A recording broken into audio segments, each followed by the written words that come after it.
Hola, ¿qué tal? ¿Cómo han estado? Regresamos a una segunda temporada de Mientras Tanto, después de un largo receso que nos hemos tomado para avanzar algunas cosas personales también que ahí tenía pendiente, como era el caso de avanzar mi proyecto literario. Estoy escribiendo un segundo libro, también para retomar un poco el hábito de la lectura.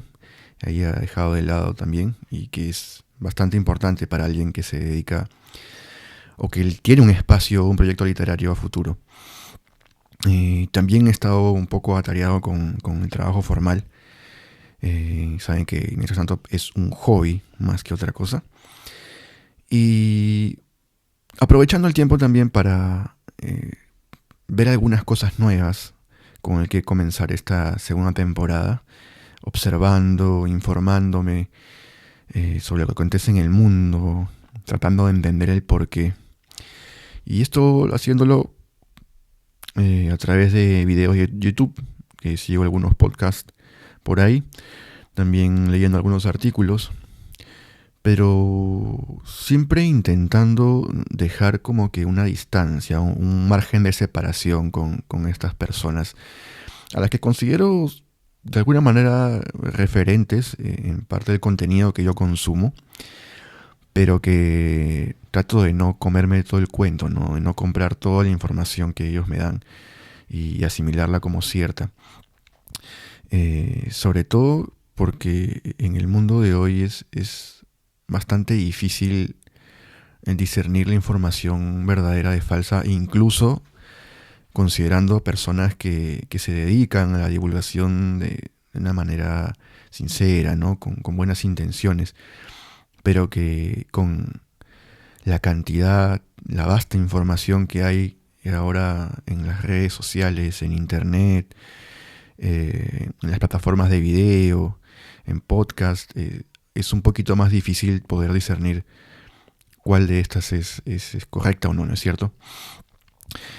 Y también porque estas personas, por más que tenga algunas coincidencias, hay opiniones muy parecidas en ciertos asuntos, por lo menos, hay otros en los que percibo también un cierto sesgo de confirmación que parte de su propia disciplina, ¿no? Del hecho de que ya se sientan expertos en el asunto que están hablando. Algunos sí es cierto, tienen un cierto respaldo en base a su trayectoria, sus estudios, pero siempre no dejan ese espacio a que pueda haber un error. Y eso es parte del proceso de la corroboración científica, ¿no? Y también percibo ciertos sesgos que parten un poquito del ego. El hecho de ya sentirse con la autoridad para opinar sobre algo en lo que quizás puedan estar equivocados, pero que ya dada su trayectoria, como les comenté, dado el tiempo que tienen emitiendo en el aire, dada la validación que reciben de sus suscriptores, sienten que pueden hablar de cosas que quizás no deberían hacer si no están del todo seguros, si no han corroborado esa información. Y comprendo en parte la dificultad que pueda tener esto en intentar ser objetivo. Más aún cuando parece que hemos adoptado una primacía de la retórica por sobre la verdad. Cómo el poder de convencimiento, el basado en la superficie, en el adorno, en la apariencia, ¿no?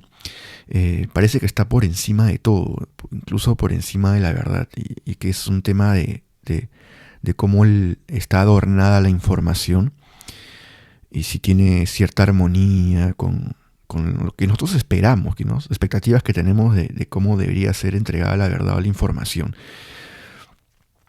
Y no en base al núcleo central de lo que se está discutiendo, lo que se está mostrando, ¿no? Y se asume como cierto en base a estas características.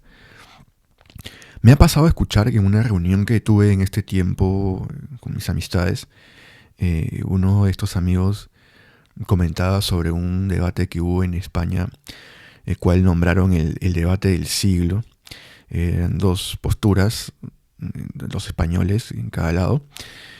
Una postura científica, eran dos divulgadores, y la otra postura está basada más en pensamiento mágico, en pseudociencia, en teorías de la conspiración.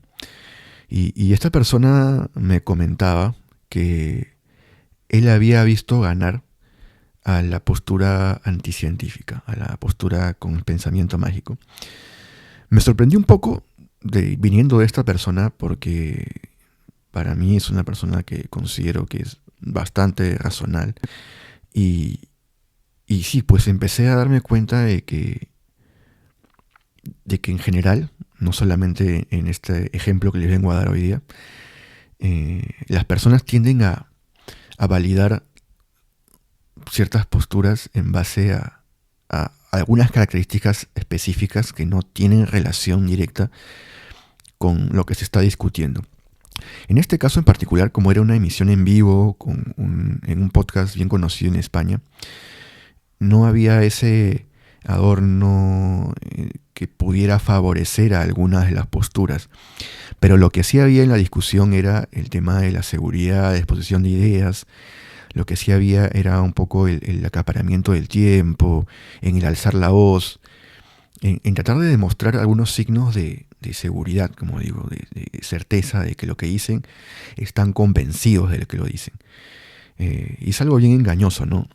¿De qué manera podría en un debate podría darse al ganador a alguien que usa algunos sesgos o usa algunas falacias que a priori impactan en su público, pero que en el fondo no tienen ningún sustento real? Es más una enmarañada red de su propia lógica que transmiten a su público, al espectador, y tratar de confundirlos. Y claro, me comentaba este amigo que la otra postura, al contrario, era como que se quedaban sin respuesta, no tenían que contestar, o quizás eran avasallados con el discurso que tenían estas personas. Y creo que se sabe que cuando tenemos una idea nueva a la que nos enfrentamos, que no hemos analizado, que no hemos discutido, que no hemos razonado, hay un proceso que toma su tiempo en desarrollarse en la mente. Y no es que ese día llega y de repente tú ya tienes la respuesta exacta para poder desmantelar esa evidencia, ¿no? Entonces, eso se percibe por el público como una debilidad. El hecho de quedarse en un silencio, ese silencio prudencial, racional, para poder asimilar la idea y procesarla y analizarla, y que de repente es más complicada de lo que parece para poder desmentirla, y que se interpreta como una falta de confianza. Y entonces, si se duda de la verdad, de la postura que se está enunciando, quiere decir que no está seguro de que esto sea cierto. Y es parte de lo que quiero discutir el día de hoy. Es algo que me molesta mucho en lo personal, porque parece que ya no fuera importante la verdad, sino el cómo se presenta la información, el marketing y el poder de convencimiento, ¿no? Como decía, la retórica, sobre cualquier cosa, así sea esta falsa o errónea. Y cómo esto, que es lo importante, cómo esto termina por construir la sociedad en la que vivimos. A raíz de esto se me hizo muy evidente cómo están asentados muchos de estos constructos y acuerdos culturales generacionales de los que les comenté en la temporada anterior, y cómo se estructura la sociedad a partir de esos cimientos, de los cuales después nosotros a veces nos quejamos, ¿no? De por qué la sociedad está así, porque qué falta de racionalidad para pensar en esto, cómo van a creer en esto, qué ingenuidad. Pero viene justamente de eso. Lo podemos ver incluso en nuestras redes, desde el marketing personal, profesional, que se aplica en las relaciones personales y profesionales, y cómo esto termina por beneficiar, no necesariamente, y diría que hasta injustamente, a personas o colectivos que que deberían ser los más adecuados, los más idóneos para ocupar un cargo, un puesto de responsabilidad que toma decisiones, y terminan favoreciendo en su lugar a un grupo de personas que tienen ideas falaces, pensamientos mágicos, que pueden sonar convincentes a priori. Y la verdad, lo profundo, lo esencial, lo técnicamente correcto, que al final debería ser la cuestión evaluar, ¿no? A ponderar, a decidir. Piénsenlo como en una elección, ¿no? Cuando vas a votar. Y muchos no se informan de qué es lo que realmente está ofreciendo esta persona, cuál es el asunto técnico que tendrían que resolver y evaluar para poder ver si es que esta persona es capaz de cumplir lo que dice. Si no, se basan en un tema de identificación, se parece a mí, habla como yo. Creo que lo dije también en la conversación que tuve con Aldo Rodríguez en la temporada anterior. Y parte de esta retórica, ¿no? De no me importa la verdad porque es trabajosa, es difícil, tengo que sumergirme, investigar. En cambio lo otro, el comprarme el adorno, el populismo, ¿no? En este caso es un populismo aplicado a otras esferas de la vida y que tienen poco que ver, pues, ¿no? con lo que realmente te debería interesar, porque es con lo que al final se va construyendo la sociedad en la que vives, el mundo en el que vives. Y claro, como dejamos de lado esa verdad, eso técnicamente correcto, eso difícil, obviamente hay un campo bien fértil, bien amplio para que crezcan y germinen ahí la pseudociencia, las posturas anticientíficas, la posverdad, los gurús y sus influencers y los divulgadores de contenido. Y es realmente un poco frustrante, desesperante, para aquellos que no desean, no pueden o no tienen los recursos materiales o personales para exponer una idea como verdadera de una manera convincente o por lo menos atractiva para que su público se enganche y sientan que lo que ellos dicen es algo válido. Sino que al contrario, se difunde que la verdad debería estar vestida, adornada de ciertas características, que sin estas es algo que no toma interés, no llega a tomar interés. O si es algo difícil, ya prefieren no consumirlo. Ahora estamos en la sociedad de la inmediatez, de que todo tiene que estar ya disgregado, desmenuzado para poder consumirlo. Y es mucho más fácil consumir algo que ya te lo han servido de una manera bien fácil, ¿no? A encontrar una postura que quizás te rete un poco, que sea más compleja y que te tome tu tiempo y te tome un esfuerzo. Y en base a tu flojera quizás, o tus pocas ganas de adentrarte, invertir un poco de tiempo, no lo quieres hacer y decías que invalidarlo por lo cómodo. Y no en vano me hace acordar esto a un comentario que me hizo una amiga hace mucho tiempo, psicóloga. No recuerdo bien el contexto en el que estábamos hablando. Me parece que era sobre el tema de las personas que están ahora tomando decisiones y me comentó que ella percibía que estábamos en la era de la mediocridad, de la ineptitud. Y claro, esto no sucede solo, ¿no? Sucede porque como sociedad lo permitimos, lo validamos. Y todos lo hemos visto en varias esferas de la sociedad, ¿no es cierto? Pongo un ejemplo de las redes sociales, cuando tu influencer de turno pone una fotografía o un video mostrándolo atractivo, ¿no? En un entorno muy agradable, acompañado de alguna frase filosófica que se ha sacado de internet sin entenderla bien siquiera, buscando algún tipo de validación de su público.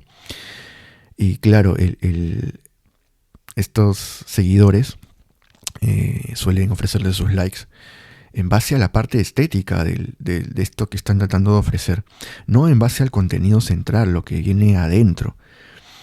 Entonces, esta persona que hace este trabajo de influencer es como que percibe una validación de su trabajo, de lo que está tratando de transmitir, no necesariamente a través de la imagen, sino la imagen es un distractor, pero como viene en un paquete completo, conjunto, ellas sienten que se ha validado todo el contenido. Y esta afirmación hace que sigan sacando contenidos de este tipo. Ahora piénsalo un poco.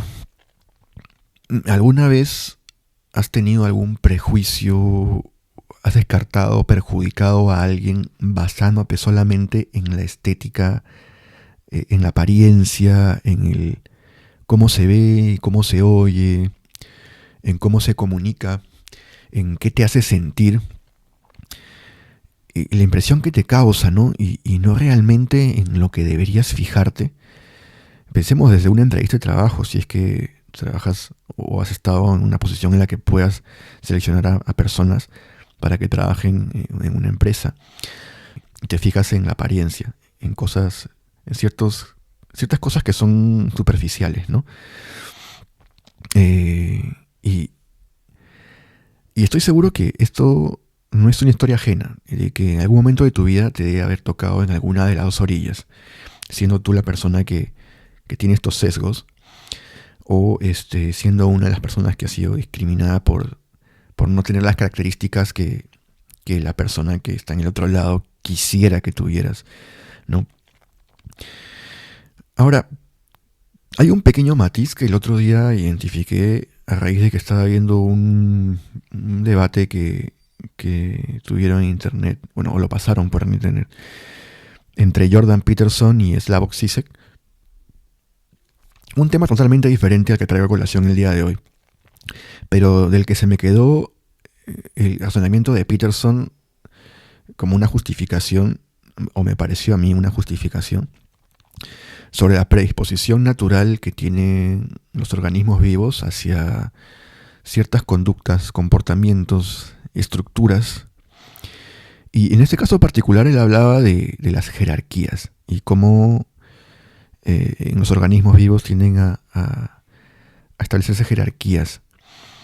Y con eso intentaba desmontar, o por lo menos disminuir un poco el argumento que tenía Zizek, una crítica que había hecho sobre la sociedad capitalista, si no me equivoco. Y que es algo natural y que no se puede como que combatir o cambiar, digamos. Pero yo siento que esto no tiene un sustento muy sólido. Primero porque el ser humano ha demostrado a lo largo de la historia, del tiempo que está en este mundo, que es capaz de modificar sus conductas, de trascenderlas en el tiempo. Quizás no lo puede hacer en una generación, pero a lo largo de las generaciones el pensamiento humano, la cultura humana va cambiando. Y si no, imagínense, el ser humano tendría el pensamiento que tendríamos hace milenios, quizás. Y no es el caso, ¿no es cierto? Hay una transformación generacional de la mentalidad de la sociedad que se va dando con el tiempo, y así mismo también a nivel individual, en cortos tiempos, también se manifiesta estos cambios de conducta. Si no, no existiría la psicología, ¿no? Que busca de alguna manera ayudar, la psicología clínica por lo menos, ayudar a las personas a trascender ciertas cosas, a superar ciertos traumas, conductas, a cambiar su forma de percibir o autopercibirse. Y esto, pues, obviamente valida un poco el tema de que sí podemos cambiar la mentalidad. Y a nivel social, como un todo, es un poco más difícil, más complejo, pero no quiere decir que no se puede hacer. Y no se quiere decir que es algo inmanente a la naturaleza del ser humano y que por eso no se puede hacer nada y simplemente es aceptarlo. Entonces, sobre todo porque esta actitud pasiva de decir, bueno, las cosas son así y yo no puedo cambiarlas, es como que algo que perjudica al final en su conjunto a la sociedad, ¿no? Las consecuencias de este pensamiento pasivo, de decir yo no lo puedo hacer, porque es algo en lo que no tengo mucha influencia, termina por transformar a toda una sociedad. Yo sé que es un poquito difícil de abstraer este concepto de que solamente una persona o una idea pueda cambiar todo el mundo, pero creo que la historia nos ha demostrado que esto es no solamente posible, sino probable. Que alguien o alguna idea mostrada por una persona o un grupo pueden transformar toda una sociedad. Entonces, no creo que este sea una excusa válida para no intentar trascender esta conducta que tenemos de comprarnos todos los cuentos, toda la información en base a una retórica. Y solamente imaginar que lo que es estéticamente atractivo es lo único válido y lo único que merece ser consumido, lo único que merece ser validado y difundido. Seguramente haya, y creo que alguna vez me he topado con alguno de estos canales en YouTube, por ejemplo, en los que puedo ver que hay personas con ideas muy originales y muy convincentes a través de la idea concreta, te hablo, pero que quizás cuando lo ves en la pantalla no te generan ese sentimiento de agradable, de que quieres seguir viéndolos, porque al final se transforma en eso, ¿no? En como los quiero validar y pretendo consumir un poco de su contenido. Quiero que sea una experiencia agradable en todo su conjunto. Y estamos en una era audiovisual. Entonces, si no tienes ese componente audiovisual que guste, es probable que no logres retener este público. También es cierto que en nuestros tiempos, mucha de la verdad que se circula por ahí, que puede ser publicada por medios científicos o que nace de la sociedad y de la observación, suele estar rodeado de muchas otras cosas, información falsa, ¿no? Que están enmascaradas, adornando la verdad, agregándole capas de información como adornos, y sea esto algo a propósito o de casualidad, intentando ganar agua para su molino. Fíjate que podría tener alguna información que se ha obtenido, que se ha publicado, que ha sido una noticia, y agarrarse del poco conocimiento técnico que tienen las personas para agregarle capas de sus propias conclusiones, de su propia interpretación, para que tú valides su propia postura y des por cierto lo que están diciendo, como que tiene más sentido, ¿no es cierto? Entonces, me hace acordar un poco a un video que vi hace tiempo de un comediante, no me acuerdo ahorita bien el nombre, y estaba en este documental sobre la religión, si no me equivoco, me hablaba con una persona que en un parque temático de religioso, y le preguntaba esto del sinsentido de la Trinidad, del Padre, el Hijo y el Espíritu Santo. ¿Cómo puede ser?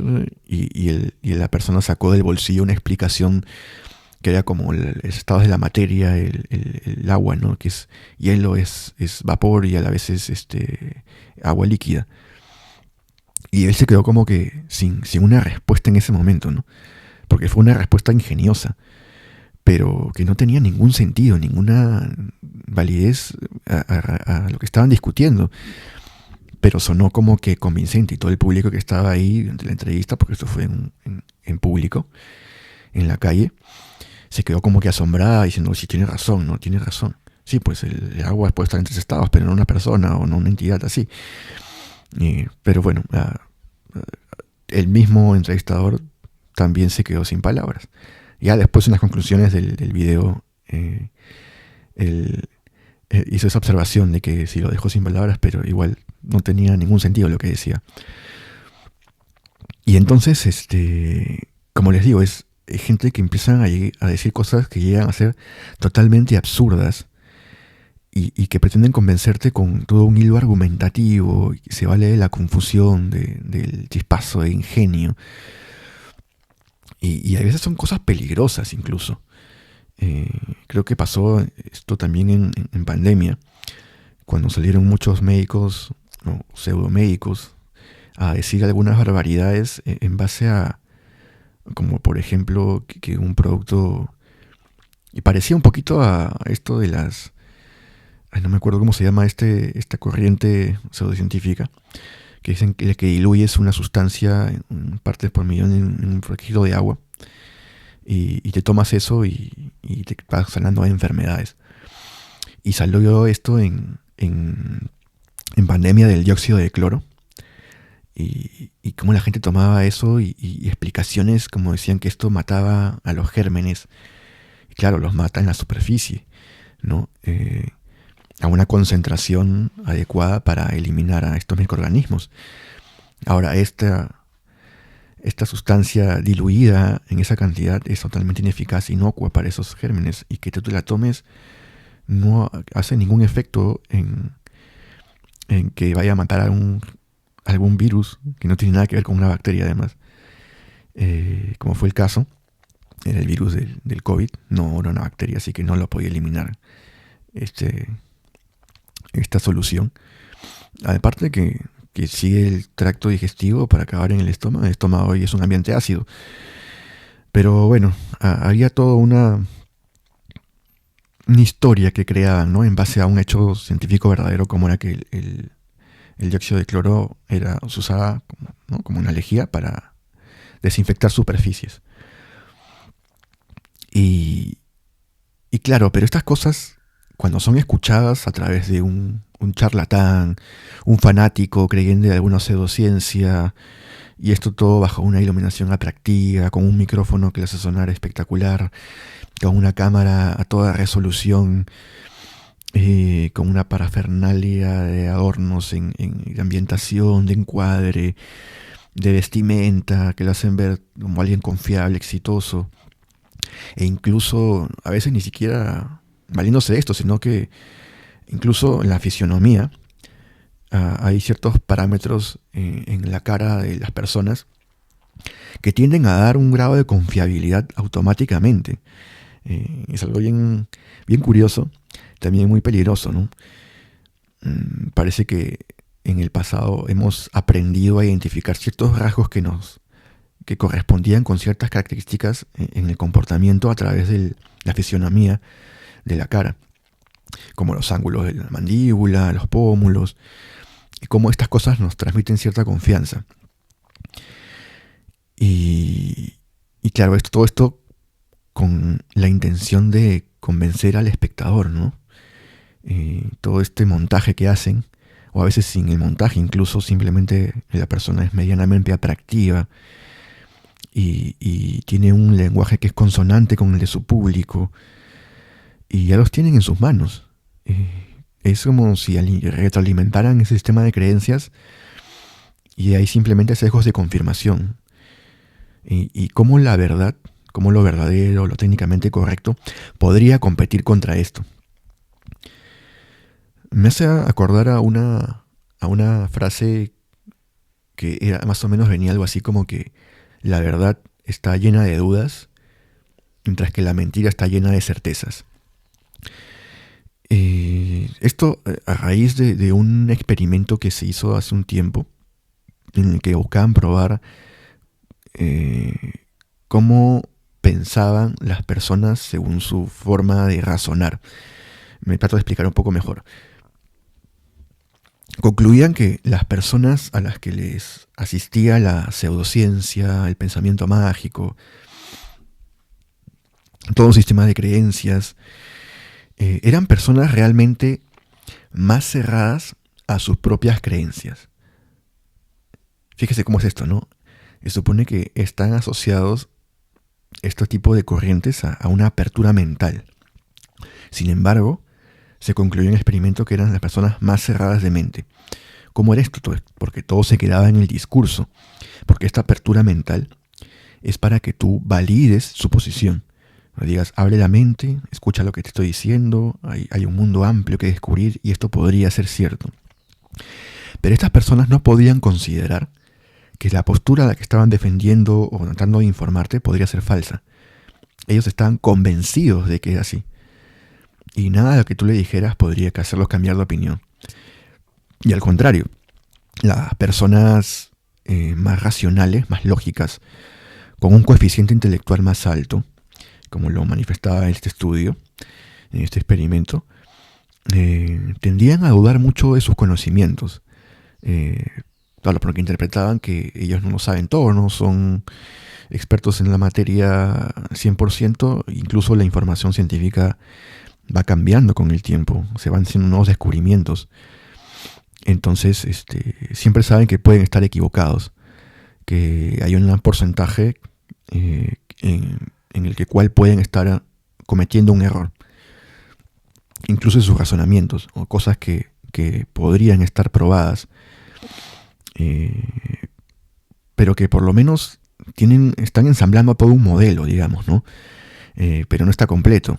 Entonces sí, podrían haber equivocaciones, pero en cambio la otra parte está seguro de que sabe la verdad, por más que tengan 1000 argumentos en contra y no tengan de sostenerse, no importa, porque lo importante es creer, no estar seguro de que la información es correcta, es verdadera. Claro, la verdad tiende a ser un camino, como les dije, más largo, más difícil. Entonces, si esta persona no está segura sobre lo que me está diciendo, ¿cómo pretende convencerme a mí, no? Yo prefiero escuchar a la persona que sí parece estar segura de lo que dice, de una forma que a mí me agrada. Entonces, debe estar diciendo lo cierto, en lugar de hacerme el trabajo de intentar averiguar por mi cuenta. Y quizás ponernos a investigar sobre cosas que no afectan directamente a nuestra vida, no sea algo tan importante. Pero estas cosas, al final, cuando llegan a tocarnos en algún punto, nos llegan a afectar, y ahí es cuando vienen las quejas por no haber participado, por no haber difundido las cosas de manera correcta, y pensar que este ingenio, esta viveza, es algo positivo y no debería ser así. Bueno, esto ha sido todo por el episodio de hoy, y yo quiero agradecerles a toda la audiencia que nos ha seguido desde la primera temporada por este tiempo de espera tan largo que hemos tenido. Algunos nos estaban preguntando si habíamos ya salido del aire, si iba a haber una segunda temporada, qué pasó con el programa. Porque claro, no hicimos ningún anuncio al terminar la emisión del capítulo número 10. Si no me equivoco, el último episodio en la conversación que tuvimos con Aldo Rodríguez. Es más, creo que me parece haber dicho que regresamos el siguiente domingo. Y seguramente algunos se habrán quedado colgados cuando ya no vieron ningún tráiler ni se emitió ningún episodio el domingo.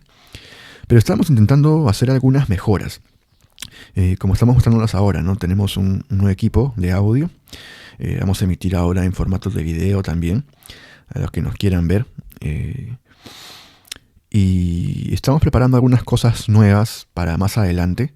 Todavía no las puedo confirmar porque están en desarrollo y prefiero no adelantar algo que quizás todavía no esté del todo seguro de que vaya a salir, pero que me interesa mucho y sería muy interesante. Iría un poco más en línea con lo que intentamos manifestar en nuestro tráiler oficial del programa, del podcast. Ya sabes que nos puedes encontrar en las plataformas de Spotify, Apple Podcasts y YouTube. Esta vez vamos a emitir todos los miércoles en la noche, ya no los domingos. Así que agenda tu calendario, tu semana para poder escucharnos. Igual el programa va a quedar grabado, así que nos puedes escuchar en cualquier momento de la semana o del mes, o cuando tú lo desees. Pero en vivo estaremos emitiendo los miércoles a las 9 de la noche en horario local. Eso es todo por hoy. Soy Jan Echegoyen. Me despido hasta la próxima semana. Chao.